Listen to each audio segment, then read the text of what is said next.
खुशहाल।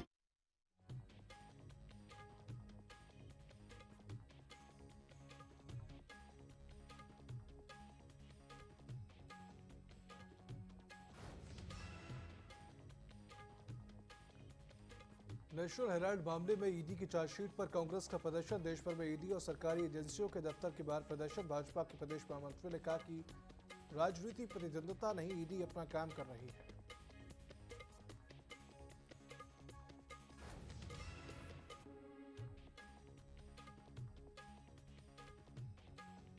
देहरादून में डेंगू से निपटने को नगर निगम तैयार। मेयर शरद थपलियाल ने फॉगिंग और स्प्रे के लिए कई वाहन किए रवाना। सभी वार्डों में किया जा रहा काम।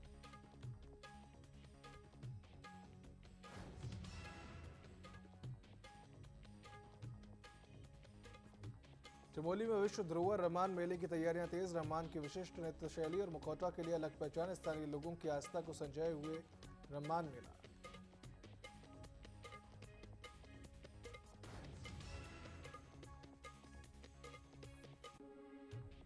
एक महीने में सभी अस्पतालों का डिजास्टर मैनेजमेंट प्लान बनाने के निर्देश। तैयारियों में जुटे अस्पताल। आपदा प्रबंधन की रणनीति पर की गई बैठक।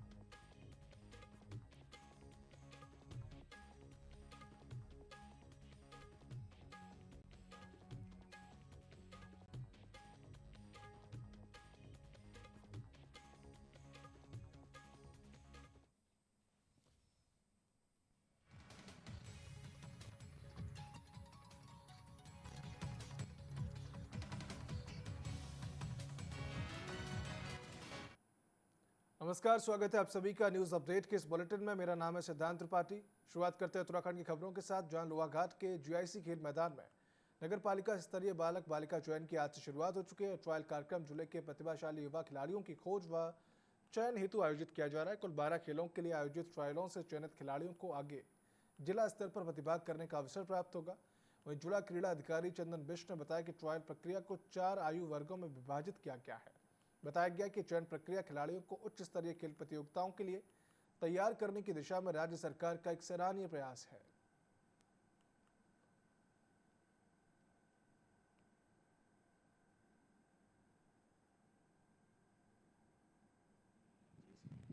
मैं माननीय मुख्यमंत्री उदयमान खिलाड़ी योजना के तहत 24,000 की धनराशि प्राप्त हुई थी।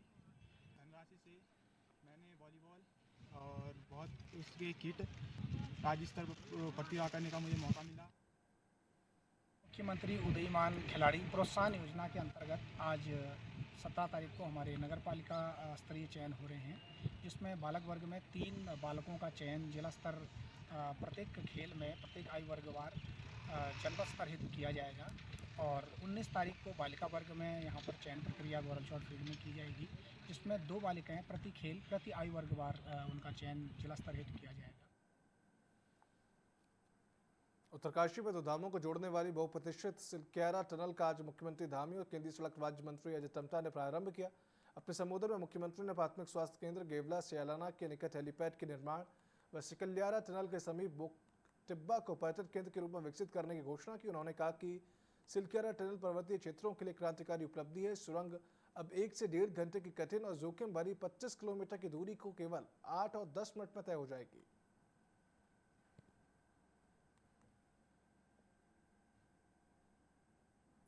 टनल का ब्रेक थ्रू हो गया, जो काफी लंबे समय से जिसकी प्रतीक्षा थी, वो प्रतीक्षा पूरी हुई।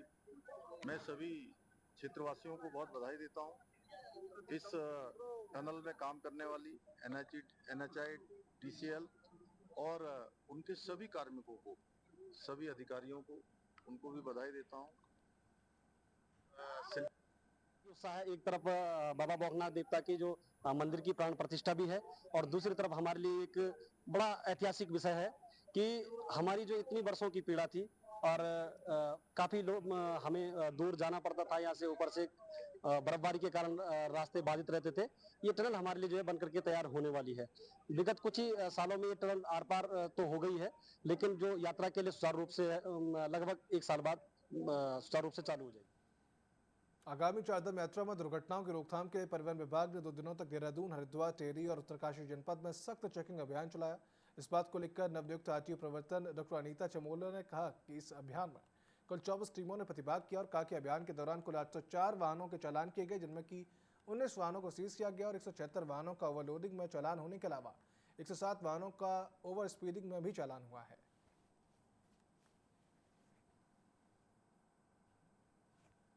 विशेषकर हमारे यात्री वाहनों पर केंद्रित था।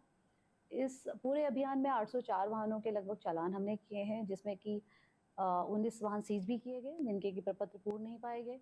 प्रपत्रों के अलावा और जो विषय ध्यान दिया गया वो ओवरलोडिंग पे था कि पैसेंजर व्हीकल्स ओवरलोडिंग करके जो चल रहे हैं, तो ऐसे 176 वाहनों के चालान किए गए।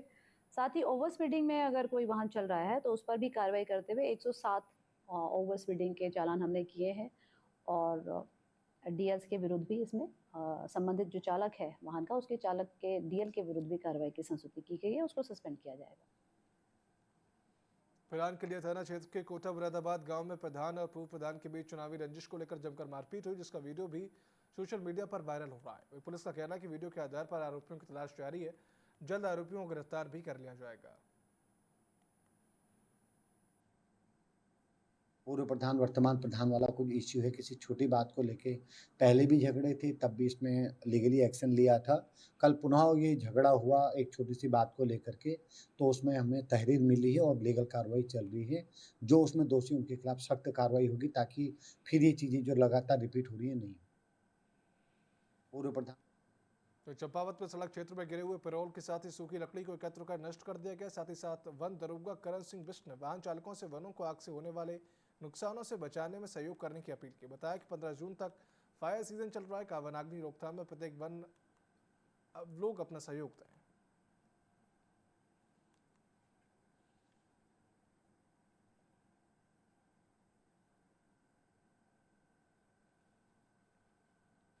और भैरव सेना संगठन की तीर्थ बचाओ अभियान की यात्रा केदार घाटी पहुंची, जहां मांस मदिरा सहित अनैतिक कार्यों पर पाबंदी लगाने की मांग की गई और सभी व्यापारियों को अपने सनातन धर्म को बचाने की मुहिम में सम्मिलित होने का आह्वान भी किया गया है।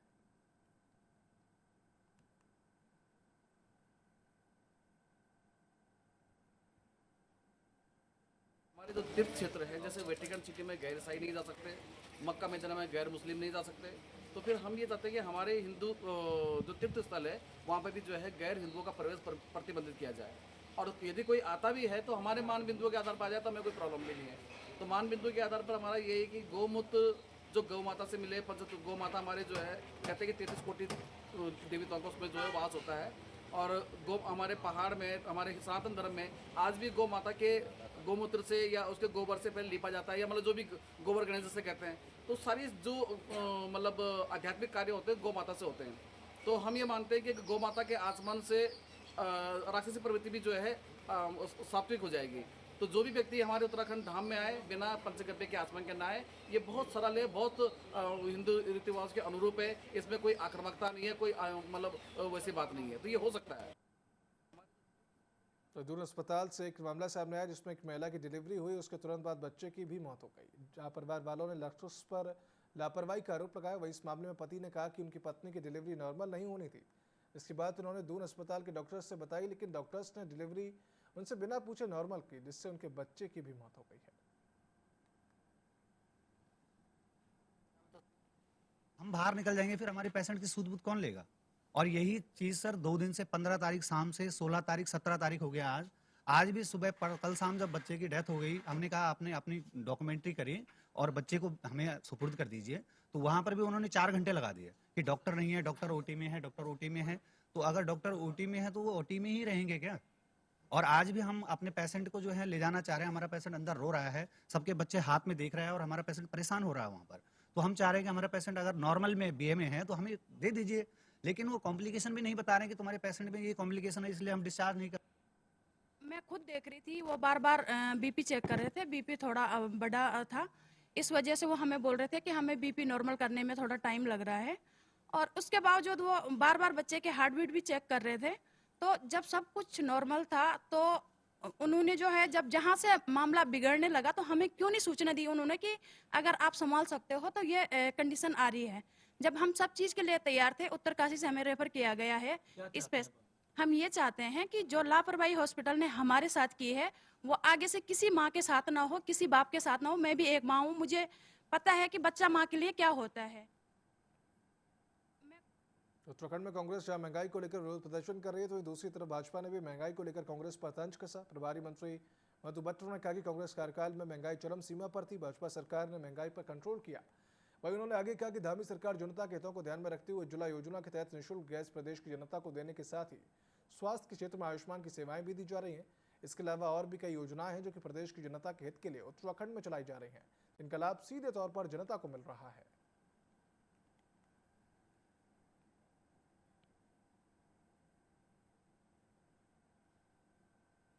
जहां हमने फ्री जो है गैस सिलेंडर जो 3 जो हम गरीब परिवारों को दे रहे हैं, साथ में उज्ज्वला गैस के तहत निःशुल्क जो गैस वितरण का जो हमने हमारी सरकार ने दिया है।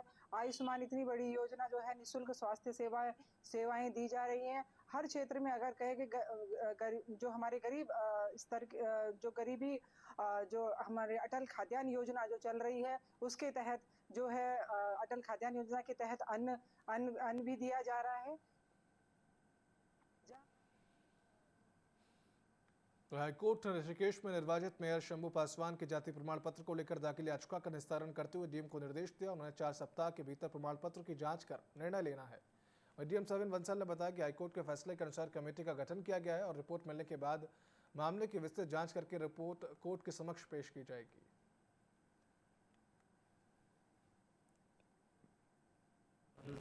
हमारी स्क्रूटनी कमेटी की कार्रवाई गतिमान है, so it will take its own course in time and findings will be shared soon. Sir क्या वजह थी इसकी, मतलब कमेटी गठन करने का अगर बात की? ऑनरेबल कोर्ट के आदेश के पश्चात स्क्रूटनी की कार्रवाई गतिमान। देहरादून में स्वीकृत मानचित्र के विपरीत किए जा रहे अवैध निर्माण के खिलाफ दायर जनहित याचिका पर सुनवाई हुई। साथ ही पूर्व में हुई सुनवाई पर कोर्ट ने गढ़वाल कमिश्नर को बताने को कहा कि मंसूरी देहरादून विकास प्राधिकरण किस आधार पर अवैध निर्माण को कंपाउंडिंग कर मानचित्र स्वीकृत किया गया। वह याचिकाकर्ता का कहना है कि अवैध निर्माण पर रोक लगाई जाए ताकि पर्यावरण को बचाया जा सके।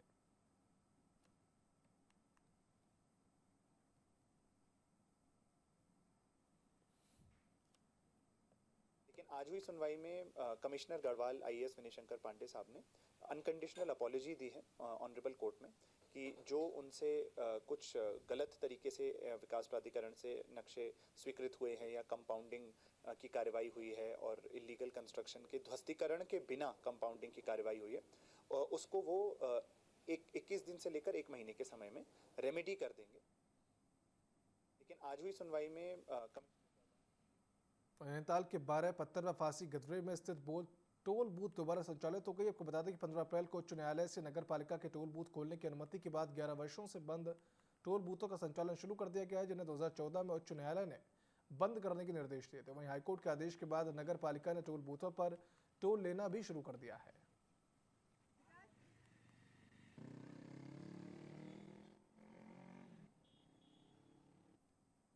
बहुत इफेक्ट पड़ेगा क्योंकि आम आदमी की जेब भारी होते जा रही है। हर चीज़, एक तो वैसी टूरिस्ट जगहों पे महंगा रहता है, ऊपर से इतने सारे टैक्सेस लगा देंगे और वही बार बार, तो उससे इफेक्ट तो बहुत पड़ेगा। पब्लिक भी सोचेगी कि आना है कि नहीं आना है। मैं इवन खुद भी सोचूंगा नेक्स्ट टाइम विजिट करूँ या ना करूँ। तो गवर्नमेंट को ये चीज़ सोचना चाहिए कि टूरिस्ट स्पॉट्स पे इतने टैक्सेस ना लगाए कि टूरिस्ट को 100 बार सोचना पड़े आने से पहले। टिहरी में नरेंद्र नगर के तत्वाधान में नीर गड्ढू मोटरमार्ग व पैचवर्क के काम तेजी से किए जा रहे हैं। वहीं जिलाधिकारी मयूर दीक्षित ने आगामी चारधाम यात्रा को सफल बनाने के लिए सड़कों को गड्ढा मुक्त करने का आदेश जारी किया है।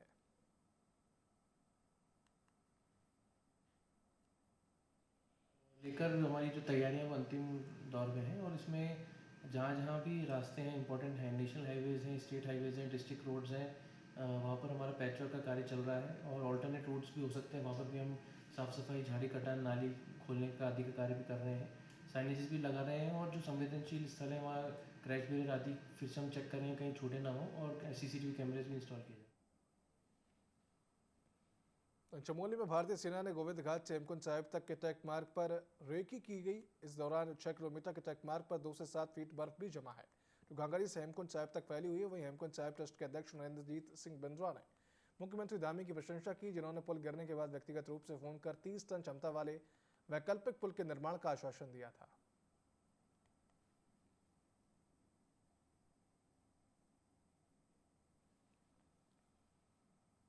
देहरादून में डेंगू से बचने के लिए सरकार ने सभी जिले के अधिकारियों को निर्देश दिए। राजधानी के सबसे बड़े अस्पताल राजकीय दून अस्पताल में डेंगू के लिए शुरू में 30 बेड का वार्ड बनाया गया, जिसमें कि डेंगू के मरीजों को रखा जाएगा। TV24 से बातचीत करते हुए दून अस्पताल के CMS डॉक्टर रविंद्र सिंह बिष्ट ने कहा कि डेंगू से निपटने के लिए अस्पताल ने पूरी तैयारी कर ली है। फिलहाल डेंगू के मामले 0 हैं और शुरुआत में 30 बेड का एक डेंगू वार्ड भी बनाया गया। जैसे जैसे जरूरत रही तो इसको बढ़ाया भी जाएगा।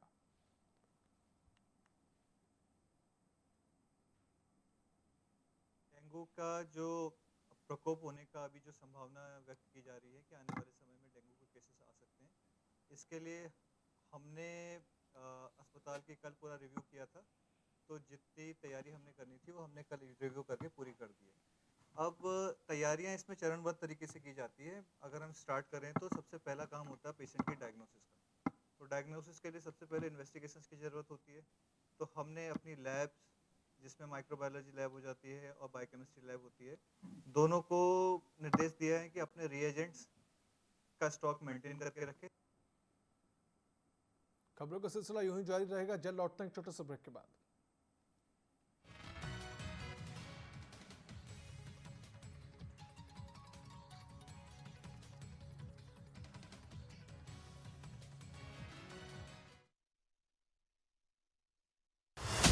भारत का बाघ राज्य है मध्य प्रदेश, जहां 11 राष्ट्रीय उद्यान और 24 वन्यजीव अभयारण्य के साथ देश के सर्वाधिक वन हैं। मध्य प्रदेश में वन्य संरक्षण और पर्यटन के क्षेत्र में एक और ऐतिहासिक पहल की जा रही है। पर्यावरण प्रिय मुख्यमंत्री डॉक्टर मोहन यादव ने सागर जिले में आरक्षित वन को संविधान के निर्माता बाबा साहेब के नाम पर डॉक्टर भीमराव अंबेडकर वन्यजीव अभयारण्य घोषित किया है। प्रदेश का यह 25वां वन्यजीव अभयारण्य वन्यजीव प्राणियों के लिए प्राकृतिक वातावरण तैयार करेगा और पर्यटन को बढ़ावा देने के साथ रोजगार के नए अवसर सृजित करेगा। देश के धुरंधरों से बेबाक बातचीत, आपके सवालों का हम मांगेंगे जवाब। तीखे सवालों की जानिए हकीकत। सवाल सियासत के, सवाल समाज के, सवाल मुद्दों के। सच जो आप जानना चाहते हैं, हम लाएंगे दिग्गजों का सच सामने। बिना पर्दा, बेझिझक, बेबाक। सवालों का तूफान, जवाबों का सैलाब। देखते रहिए चैनल हेड मोहित साहू के साथ सीधी बात माननीय के साथ, हर रविवार शाम 7 बजे सिर्फ TV24 पर।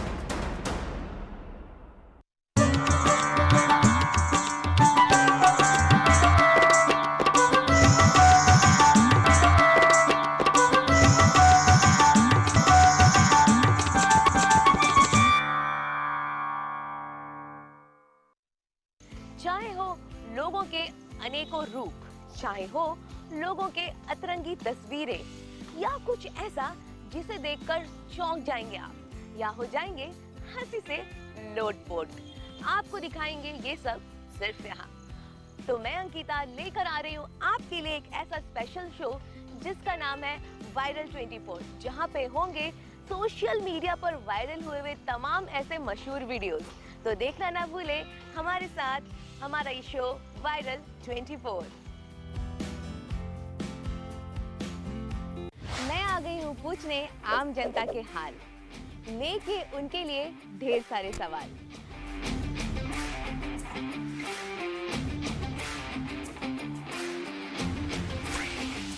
जानेंगे उनके रिएक्शन क्विक, क्योंकि मैं लेकर आई हूँ क्या बोलती पब्लिक।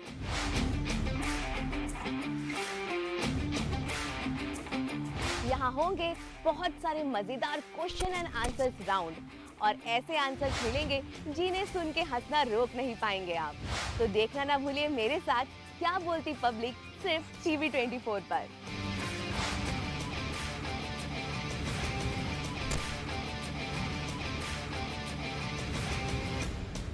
हिंदुस्तान का ग्रोथ इंजन बने उत्तर प्रदेश ने 8 साल में तय किया है धरातल से शिखर का सफर।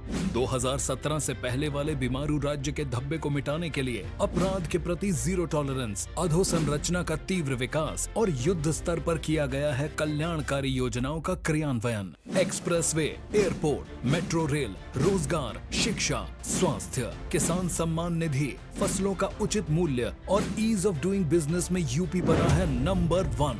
500 साल बाद अयोध्या में श्री राम लला का भव्य मंदिर और दिव्य भव्य महाकुंभ में 66 करोड़ 30 लाख से अधिक श्रद्धालुओं के पुण्य स्नान से विरासत का संरक्षण और आर्थिक उन्नति की गढ़ी गई है नई परिभाषा। प्रधानमंत्री नरेंद्र मोदी के मार्गदर्शन और मुख्यमंत्री योगी आदित्यनाथ के कुशल नेतृत्व में $1 ट्रिलियन इकोनॉमी के लक्ष्य की ओर तेजी से बढ़ रहा है उत्तर प्रदेश। करके दिखाए जो, डबल इंजन सरकार है वो।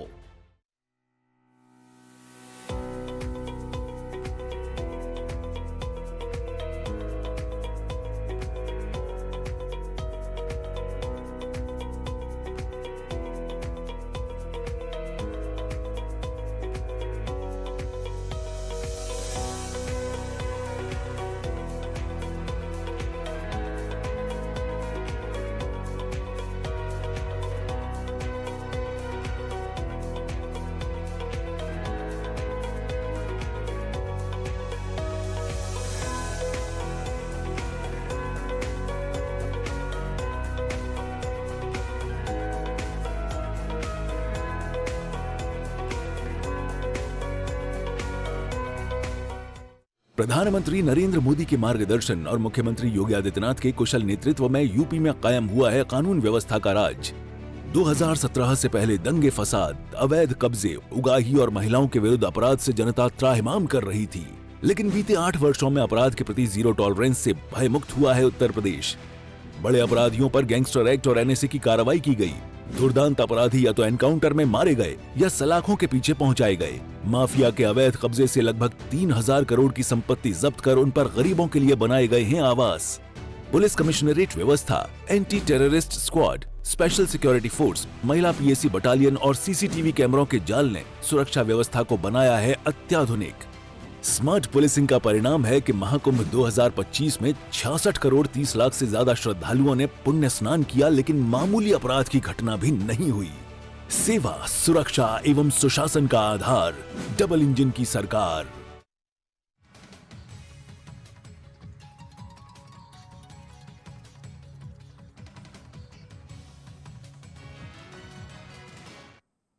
ब्रेक के बाद आप सभी का स्वागत है। रुक करते सीधा खबरों की ओर, जहां लोहाघाट बाईपास निर्माण सर्वे को लेकर तहसीलदार जगदीश नेगी के नेतृत्व में आज सर्वे टीम रायकोट गांव पहुंची। सर्वे में ग्रामीणों के अधिकांश नाप व कृषि भूमि बाईपास निर्माण में कट रही है, जिसका ग्रामीणों ने ग्राम प्रधान प्रदीप कंवर के नेतृत्व में कड़ा विरोध किया। वहीं प्रदीप कंवर ने कहा कि विभाग को ऐसी सर्वे करनी चाहिए जिससे कि ग्रामीणों की कम से कम उपजाऊ व नाप भूमि कटे और बाईपास भी बन जाए।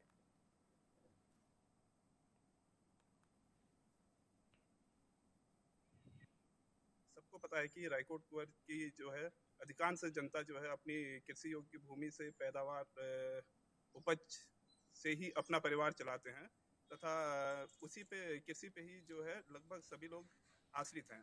अगर ये विभाग ने जो है पूर्व में बिना किसी ग्रामीणों को अपने भरोसे में लेकर और बिना किसी जानकारी के जो है प्रस्तावित बाईपास बनाया था, उसका ग्रामीण भरपूर विरोध करते हैं। सबको पता है कि रायकोट कुंवर। हल्द्वानी विधायक सुमित हृदय ने नेतृत्व परिवर्तन को लेकर बयान दिया। कहा, नेतृत्व परिवर्तन पार्टी आलाकमान का मामला और संगठन की मजबूती को लेकर प्रदेश अध्यक्ष करण महारा लगातार काम करते आ रहे हैं। उनका कहना है कि 2027 को लेकर पार्टी के अंदर की खामियों को ठीक करना जरूरी है। आपको बता दें कि प्रदेश में कांग्रेस पार्टी के अंदरूनी माहौल को लेकर पार्टी नेताओं में जो ध्रुवीकरण समय समय पर दिखाई देता है, उसे यही लगता है कि आने वाले 2027 के विधानसभा चुनाव में पार्टी एकजुट होकर चुनाव लड़ेगी।